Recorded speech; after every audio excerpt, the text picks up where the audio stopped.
What's going on, everybody? Happy Old Testament Thursday. I'm Pastor Adam. I'm so glad you decided to tune in, check out, and see what we've got going on today. Man, I hope you're having a great week. I hope it's been going good for you. I hope you're ready to rest, relax, and recharge this upcoming weekend here, whenever you have time. That's the topic of our series, this Old Testament, New Testament, until we feel like the Spirit is leading us somewhere else. And so our series right now is all about rest, relaxing, recharging physically, mentally, and spiritually.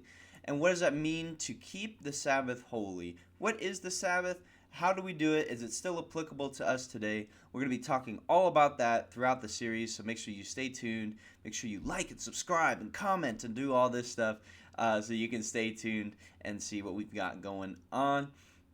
I got a question for you today. Well, not really a question, something I want you to do, a little exercise.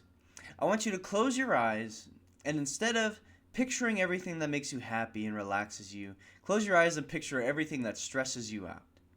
Your job, relationships, kids maybe, making dinner stresses you out, that pile of laundry you've got laying in front of your dresser that just sits there and grows bigger and bigger and bigger until it's too big. Then you got to pick it all up, throw it in the wash machine, then you realize it's too big to fit in the wash machine. Yeah, that stuff. That stuff that stresses you out. What do you do about that? How do you de-stress? How do you get rid of all of that pressure, anxiety, stressors? How do you get rid of it all? What do you do? Let's check out what our scripture is for today, coming from Exodus chapter 20, starting in verse 8. It says, "Remember the Sabbath day by keeping it holy. 6 days you shall labor and do all your work, but the seventh day is a Sabbath to the Lord your God.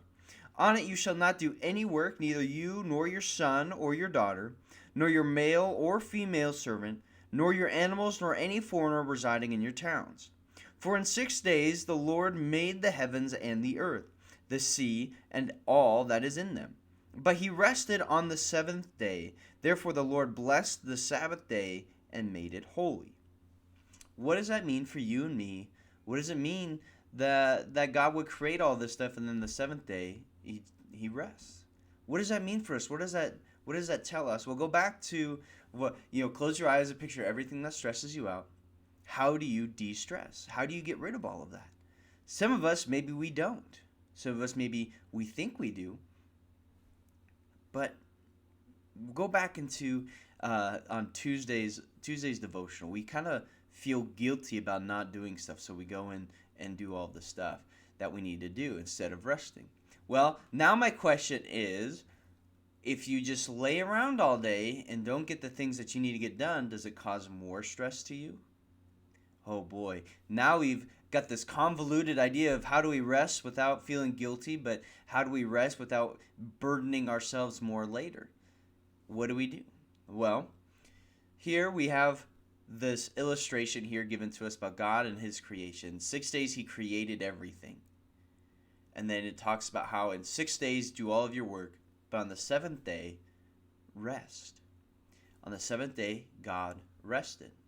What does rest look like for you? Is it laying around all day and not doing anything? Maybe. But I want to talk about what I do for rest. I'm a pastor, so typically we think of our Sabbath as Sunday, but pastors work on Sundays. It's not a whole lot of rest sometimes there when you have to get up and you speak and jump up and down sometimes like I do and run around and all sorts of stuff. That doesn't seem like resting.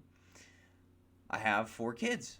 Man, do they not let me rest. They run around, they be crazy, they do what kids do. If you have kids, you know that your house is probably always a mess.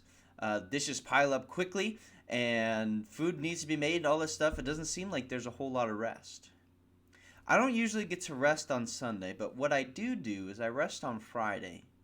Friday morning, my younger boys, they don't have daycare or preschool. My daughter's off at school. And so what do is I get up before everybody else, and I go sit down, and I have some coffee, and I spend time with Jesus. Now, that may not work for you, but it works for me. Coffee by itself is good, but when I have coffee and I'm in the Word, I'm seeking God's presence, trying to decide what he wants from me, and I go, you know what? Lord, would you help me rest today? It may not be physically, but I need to rest spiritually. Think of all that stuff that bogs you down, right?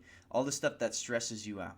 Yeah, you may be stressed physically, exhausted physically, but you're also probably taking a toll mentally and spiritually.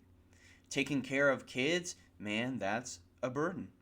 When you go out and you're praying for people and you're out doing ministry and you're doing this and you're doing that for the kingdom, then that can bog you down. As much as we don't like to admit that sometimes, ministry is tiring. Whether you're a paid minister like me or you are in the ministry of reconciliation, reconciling people back to the Father, which all of us are called to do, is to go out and make disciples, man, that's exhausting sometimes. Even Jesus had to take time away from people to relax and recharge.